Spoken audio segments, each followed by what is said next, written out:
This is an interesting film. I used to live in these apartments right here years ago, back in the very early 90s at Store Down Street. Me and some friends frequented that store. This neighborhood right here, this is the same neighborhood as the woman, Kathy O'Brien, who went through the mind control experiments. Her high school that she went to is right down the street. Did I get my hand in there? Right down the street.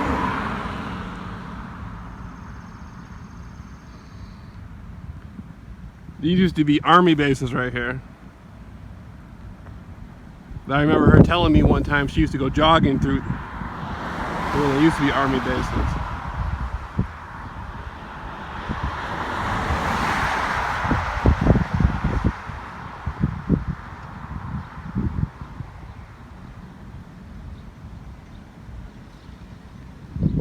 So it's strange.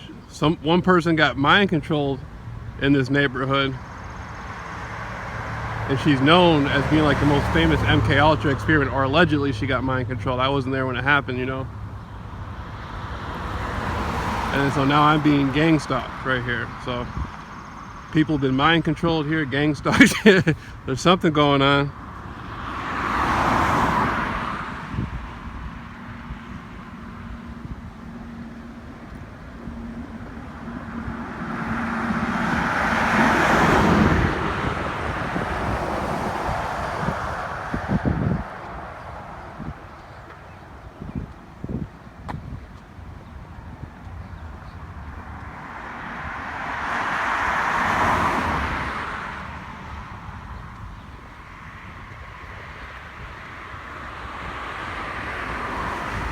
Wow, that's cool. You see the one headlight out? They just started doing that. Or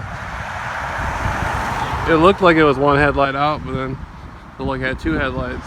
See, look at the car.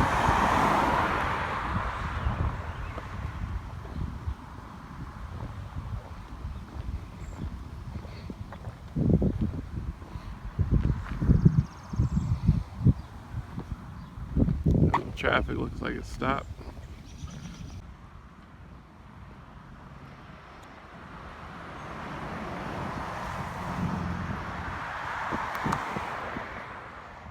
That was really cool. That was a red car.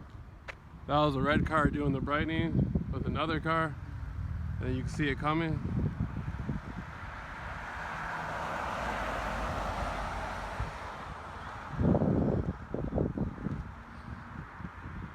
That's brightening. Who is that? How's the brightening? Brightening.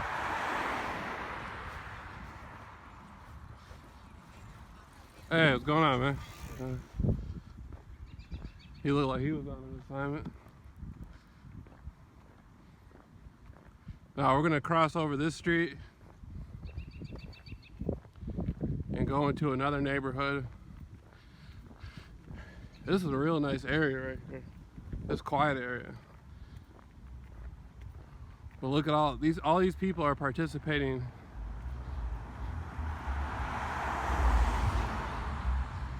He waved, he was cool. Look, you know they turned the headlights on manually. When you saw the older car right there, that means that was turned on manually.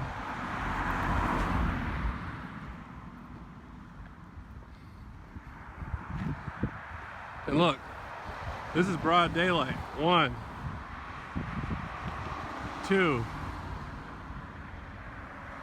And that car turned. 3, 4,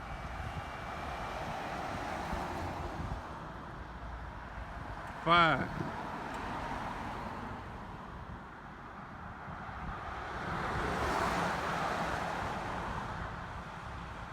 And look at that truck down there coming with the headlights on.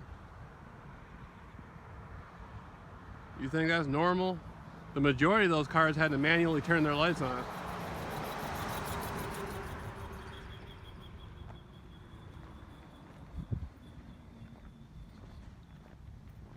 Look, the school is dead. Those cars had to manually turn their lights on.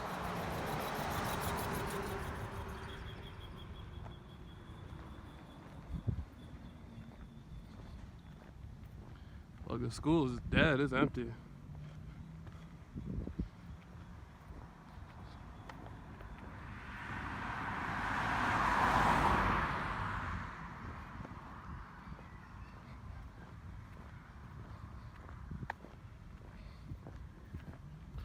So we're gonna go up on this street up here.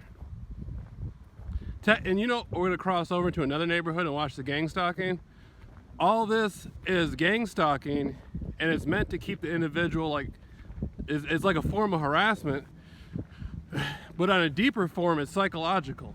It's psychological harassment, and it has to do with subliminal, neuro-linguistic subliminal programming. It even goes down to the certain color cars. They ask certain people just because of the color of their car, they let them use a certain color car. Or they have the person wear a certain color shirt. It's not just about a bunch of cars following you around with their that's bad enough. That's bad enough, but it's not about that. It's a deeply disturbing form of psychological harassment. Look at that cool car. See?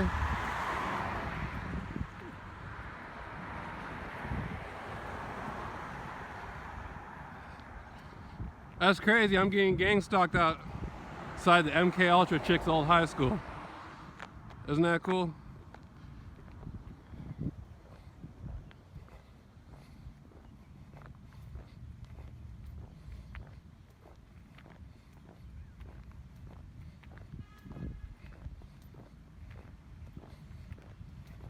So if people tell you that gang stalking isn't real, they're either ignorant or they're a pseudo-skeptic.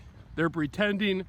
A pseudo-skeptic is somebody who pretends like they're a skeptic. They pretend like they're interested in knowing if it's real or not, but it's fake. They're just pretending just to make it seem like it's fair, like they're being liberal. They have no interest in explaining gang stalking. They're just pretending like they're on the fence with it. So either somebody's ignorant, they don't have any education, or they feel threatened by the subject matter and they don't want to talk about it, they're afraid of it, or they're a part of it.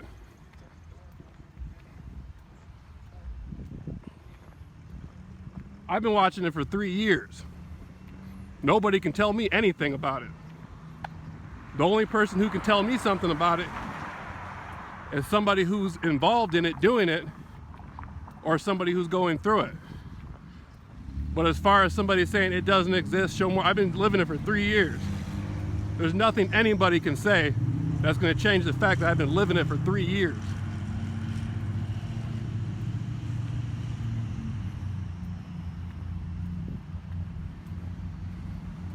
See? Color. Watch that. Brightening. And the van down there, brightening. Look at that van. He had to do that manually. Look, that van, he had to do that manually. It's broad daylight.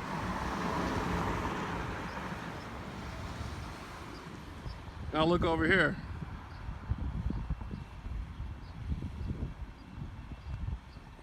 The last two cars.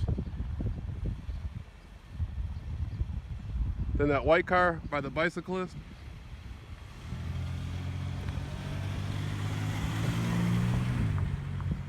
Look over here.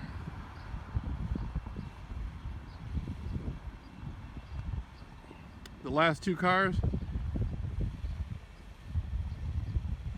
Then that white car by the bicyclist.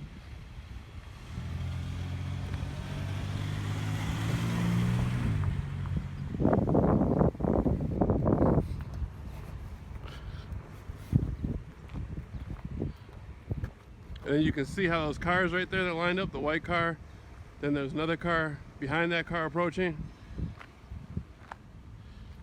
And then, even as I'm walking away, you see that white car across the street in the background, even more of them coming. Even as I'm leaving the scene, there's more of them coming to participate in the gang stalking assignment.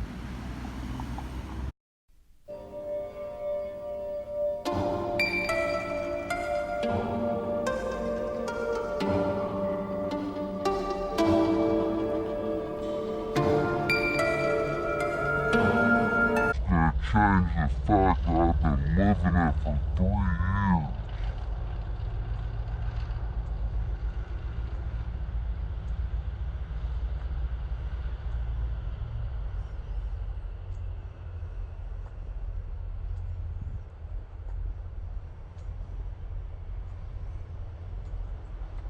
Colin, watch out.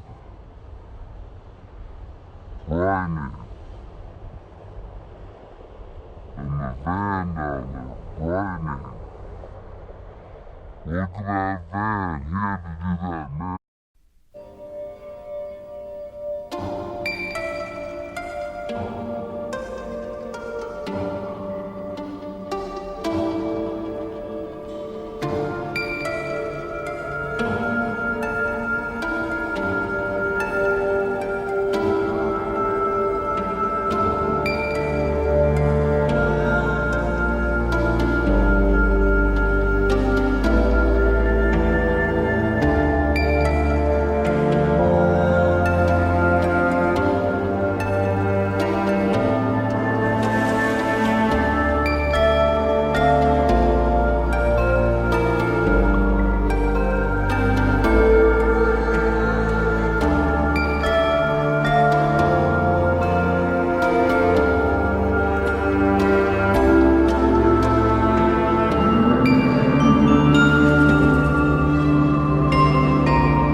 Do they got their brights on? Yep. They got some lights on, huh?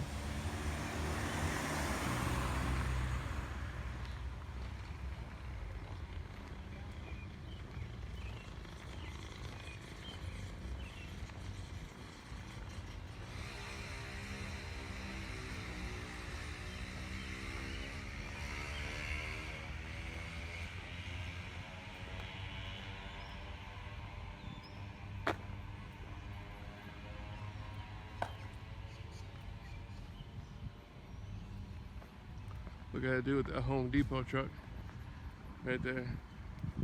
A lot of these people, when people do the gang stalking, it's not just cars. Like, they purposely will go outside their house and do strange stuff. Like, pretend like they're doing something, like opening their trunk or whatever, like mowing their lawn. It looks like a casual activity, a homeowner doing their lawn or something, but the only reason why they're doing it is because they're participating. They've agreed to participate and do it to add to the overall theme. As I'm moving through this neighborhood, there's people being contacted through Facebook apps, word of mouth, 1-800 numbers, community watch groups, whatever. And those groups are being utilized in a way to participate and to keep the gang stalking going. So the same stuff I just saw in the neighborhood before, that'll happen as I move through this neighborhood, and it'll happen as I move to the next 1,000,000 neighborhoods. If I let this neighborhood went through 100 more, it'd be the same stuff. Different people, same stuff. The networking is going to utilize the same stuff.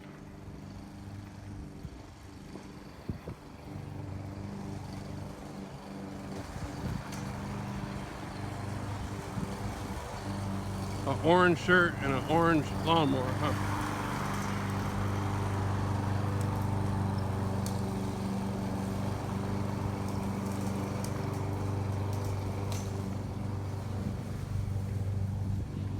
And I I don't even need to have a phone. A lot of people, there's a lot of people out there, they're watching this and they don't get the mechanics of it. It doesn't make sense to them because they have no basic realization or foundational, you know, step by step how this stuff's working. They say, how do they know where you're at all the time? You don't need a telephone. You don't need GPS.